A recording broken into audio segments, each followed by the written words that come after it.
Welcome to The Explainer. Let's get right into a snapshot of the war in Ukraine as of late December 2025.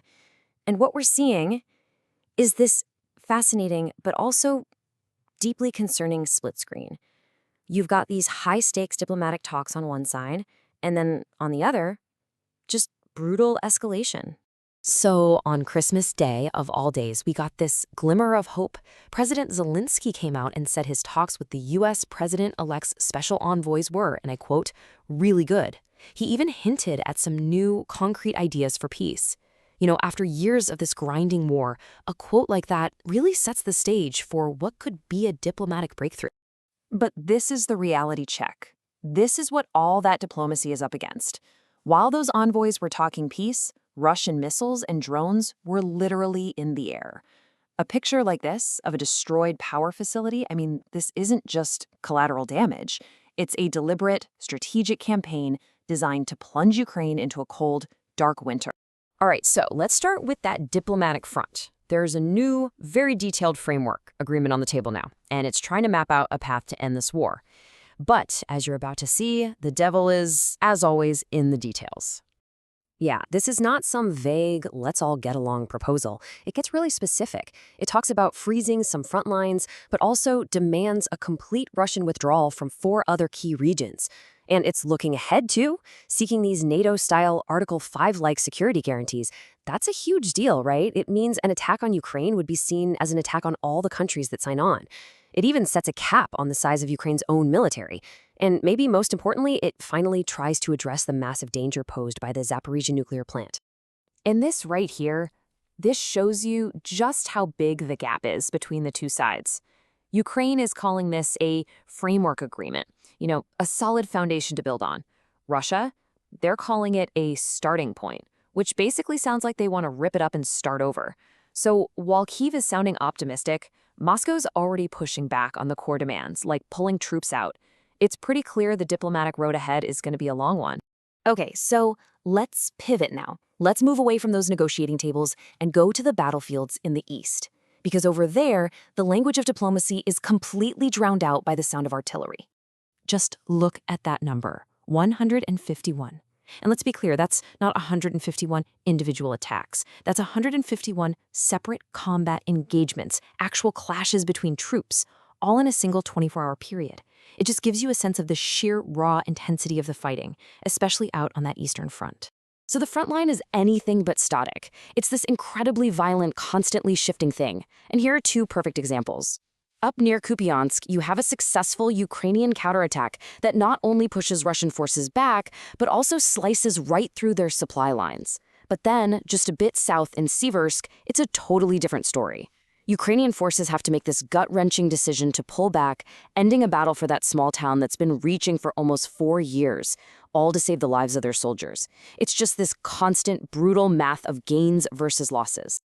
And the war isn't just being fought in the trenches. There's a whole other front, a strategic campaign being waged against Ukraine's cities, against its power grid, and really against the civilians who are staring down a pretty desperate winter. This picture of Kyiv, wow, it really says it all, doesn't it? Over the Christmas holiday, Russia launched this massive, coordinated assault. We're talking more than 130 drones and missiles, and they were all aimed squarely at Ukraine's power grid. And this is the result, a major European capital city just struggling to keep the lights on. And the scale of the damage is just staggering. 9 gigawatts of power generation capacity, gone. Now, what does that actually mean? Well, to put it in perspective, that's about half of what the entire country needs to get through the peak of winter. We're not talking about temporary blackouts here. This is a systematic effort to cripple the entire national grid. So what does that 9 gigawatt number mean for the average person in Ukraine? It means this: 12 or more hours a day with no power. Think about that. No lights, often no heat, sometimes no running water. Kids can't do their schoolwork online. And all of this is happening as temperatures are dropping well below freezing. And the long-term outlook here is just grim. The UN put out this assessment that makes it crystal clear. This isn't a crisis that just ends when the bombing stops. Some of the complex equipment they need for repairs can take more than a year just to be built and installed. So the humanitarian fallout from this, it's going to be felt for a very, very long time. Okay, so the immense strain of this long, long war, it's starting to show. We're seeing deep internal challenges, and not just in Ukraine, we're seeing them in Russia too. Now, this is a tough one for Ukraine to talk about. The Anne of Kiev Brigade. This unit was trained in France. It was supposed to be a symbol of Ukraine getting closer to NATO. Instead, it's become this case study in total dysfunction. It's now under an official investigation for just catastrophic failures. It really just highlights how incredibly hard it is to build up an army so quickly and to integrate all this foreign training, all while under the insane pressure of an active war. And this quote from a soldier who actually deserted from that unit, it really gets to the heart of the problem. He says 95% of everyone around you was taken from the street not too long ago, felt kidnapped and put together. I mean, wow. When your soldiers feel like they've been kidnapped and just thrown together, you can see how morale and any sense of teamwork just completely collapse. It explains a lot about the desertion problems they had right from the beginning. Meanwhile, the war is starting to hit home in Moscow. We're not talking about battlefield casualties here. These are assassinations happening right in the capital city. A general taken out by a car bomb, 2 police officers killed in a separate explosion, and with Ukrainian intelligence claiming they did it, well, it shows we're entering a new, much bolder phase of this war, with Ukraine striking right at the heart of the Russian state. So you've got all these immense challenges, right? On the battlefield, in the cities trying to stay warm, and even within their own military ranks. It's no surprise that Ukraine is leaning heavily on its international partners to help it survive and, well, keep up the fight. And that support is definitely showing up, and in a big way. Just look at this number. $105 billion. That's a massive commitment coming from the European Union.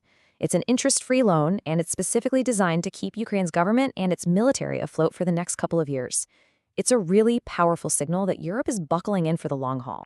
Which brings us right back to where we started, with this fundamental contradiction. On one hand, you have a detailed peace plan being seriously discussed at the highest levels. But on the other hand, the violence on the ground and the attacks on civilians are actually getting worse. So the huge question is, which of these two realities is going to win out? Can this fragile push for peace actually survive a very, very brutal winter of war?